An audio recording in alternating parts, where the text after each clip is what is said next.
Las plantas son seres vivos que están conformadas al igual que nosotros por células. Son organismos multicelulares, fotosintéticos, que utilizan dos tipos de pigmentos denominados clorofila A y B, y sirven como receptores de los fotones de luz a diferentes nanómetros de absorción. Almacenan hidratos de carbono y se desarrollan a partir de un embrión protegido. Las plantas evolucionaron a partir de las algas verdes o clorofitas, que viven en medios acuáticos.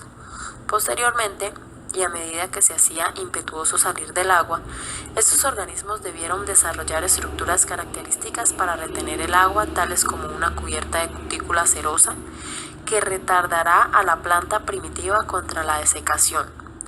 El desarrollo de una estructura llamada gametangio, que es la estructura que encierra los gametos de las plantas y evita que se sequen gruesas paredes celulares en las esporas para evitar que se desecaran, entre muchas otras en un mayor grado de complejidad. Las primeras plantas terrestres no poseían un sistema de transporte de agua ni de alimento. Generalmente eran plantas con una hoja muy grande, pero que sí contenían un tallo donde se desarrollaba una espora o un esporofito. Luego, al pasado el tiempo, las células de las plantas pequeñas empezaron a formar conductos por donde podía pasar agua y los nutrientes que la planta necesitaba derivados de la fotosíntesis. Gracias a ello, las plantas crecieron en longitud, desarrollaron estructuras más complejas como raíces, tallos, hojas pequeñas, semillas envueltas y flores y frutos, que son las plantas que hoy vemos en la actualidad. Características principales de las plantas. Las plantas son autótrofas, es decir, tienen la capacidad de elaborar su propio alimento a partir de compuestos inorgánicos, tales como el agua, la luz, entre muchos otros.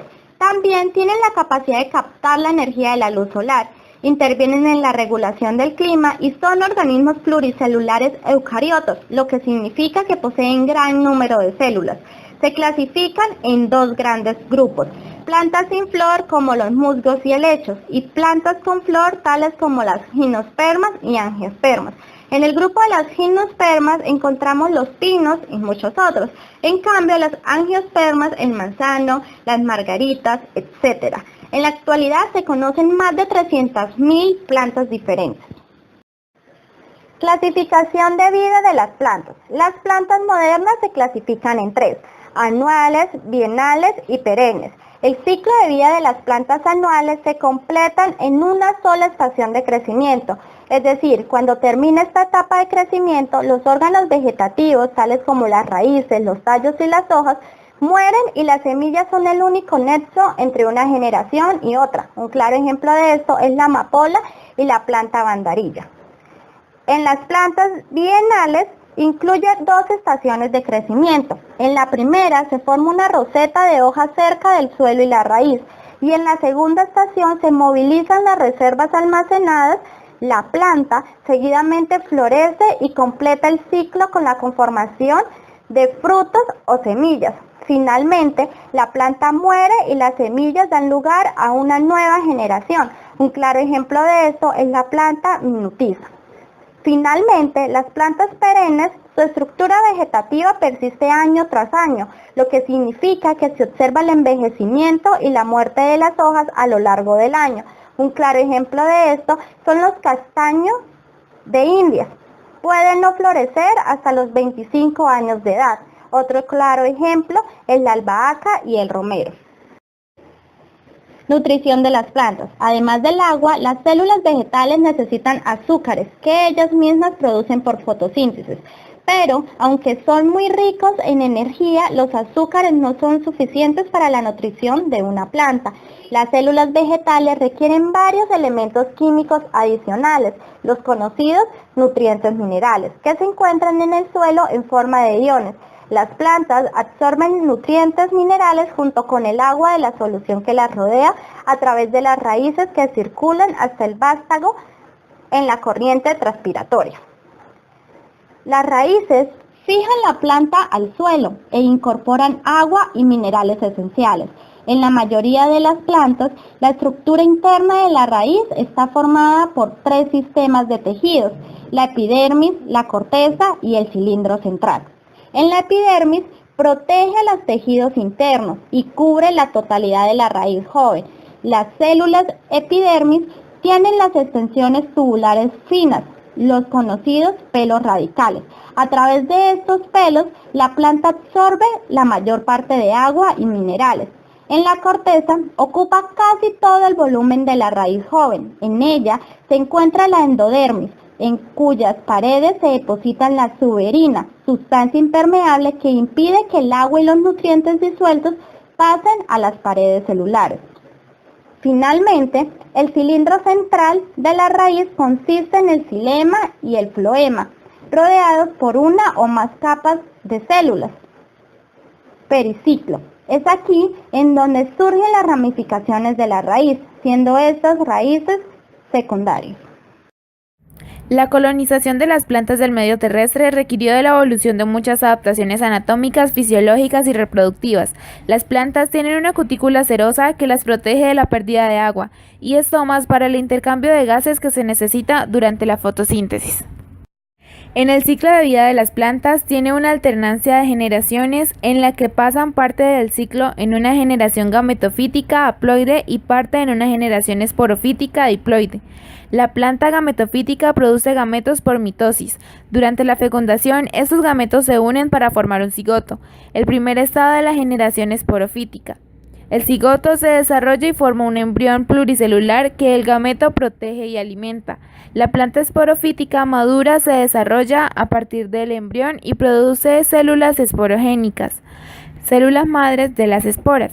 Estas sufren meiosis para formar esporas, el primer estado de la generación gametofítica. La mayoría de las plantas tiene gametangios pluricelulares con una capa de células protectoras estériles que rodean los gametos. Los anteriores son los gametangios que producen los espermatozoides y los arqueogonios son gametangios que producen oósferas. Los helechos de 3 plantas vasculares tienen xilema para el transporte de agua y minerales disueltos y el floema para el transporte de azúcares en disolución. Las plantas aparecieron probablemente de un grupo de algas verdes llamadas carophyceae. Esta se basa en comparaciones moleculares de secuencias de DNA y RNA que muestran la proximidad entre las carophyceae y las plantas. Las briófitas son las únicas plantas con una generación dominante gametofítica. Sus esporofitos permanecen unidos y dependientes en su nutrición al gametofito. Los musgos tienen gametofitos que son plantas verdes que crecen a partir de un protonema filamentoso. Muchas hepáticas tienen gametofitos que son talos aplanados y lobulados, otras son foliosas. Las antrocerotas tienen gametofitos talosos. Las plantas vasculares sin semillas tienen diferentes adaptaciones que no tienen las algas y las briófitas, incluyendo los tejidos vasculares y una generación esporofítica dominante. Como en las briófitas, la reproducción de las plantas sin semillas depende del agua como medio de transporte para los espermatozoides. La isosporia es la producción de un único tipo de espora, y la heterosporia es la producción de 2 tipos de esporas. Los sépalos cubren y protegen las partes florales cuando la flor es una yema. Los pétalos juegan un papel importante en la atracción de los animales polinizadores a la flor. Los estambres producen los granos de polen. Cada estambre está formado por un pedúnculo delgado, que es el filamento, unido a una estructura sesiforme, que es la antera. El carpelo es la unidad reproductiva femenina. Un pistilo puede consistir en un único carapelo o en un grupo de carpelos solados. Los insectos polinizan a menudo flores amarillas o azules que tienen olores agradables. Las aves polinizan normalmente amarillas, naranjas o rojas y no tienen un fuerte olor. Las flores que son polinizadas por los murciélagos suelen tener pétalos de un blanco oscuro y un fuerte olor. Las que son polinizadas por el viento a menudo tienen pétalos pequeños o inexistentes y no producen esencias ni néctares. Estas flores producen grandes cantidades de polen. La coevolución es la adaptación recíproca de 2 especies diferentes que forman una relación interdependiente que afecta a la evolución de cada una de ellas. Por ejemplo, en algunas plantas se han desarrollado flores con pétalos vistosos de gran tamaño y fuerte olor, mientras que en las abejas se han desarrollado pelos corporales que recogen y sostienen los pegajosos granos de polen. La polinización es la transferencia de granos de polen de la antera al estigma. Tras la polinización tiene lugar la fecundación, la fusión de los gametos. Las angiospermas sufren una fecundación doble. La oósfera se fusiona con una célula espermática en el óvulo formando un cigoto, que eventualmente dará lugar a un embrión pluricelular en la semilla. Los dos núcleos polares se fusionan con la segunda célula espermática formando un tejido nutricio triploide denominado endospermo. Los óvulos son estructuras que potencialmente se convertirán en semillas, mientras que los ovarios son estructuras con el potencial de convertirse en frutos. Las semillas están encerradas en los frutos, que son ovarios maduros. La germinación es el proceso de brote de la semilla. Los factores internos que determinan si una semilla germina incluyen la madurez del embrión, la presencia o ausencia de inhibidores químicos y la presencia o ausencia de un epidermo duro y grueso. Los factores ambientales externos que pueden afectar la germinación incluyen la necesidad de oxígeno, agua, temperatura y luz. Por ejemplo, antes de la germinación, las semillas secas absorben agua por inhibición. La reproducción sexual supone la fusión de dos gametos. La descendencia que produce es genéticamente diversa. La reproducción asexual supone la formación de descendencia sin la fusión de gametos, virtualmente idéntica genéticamente a la parental.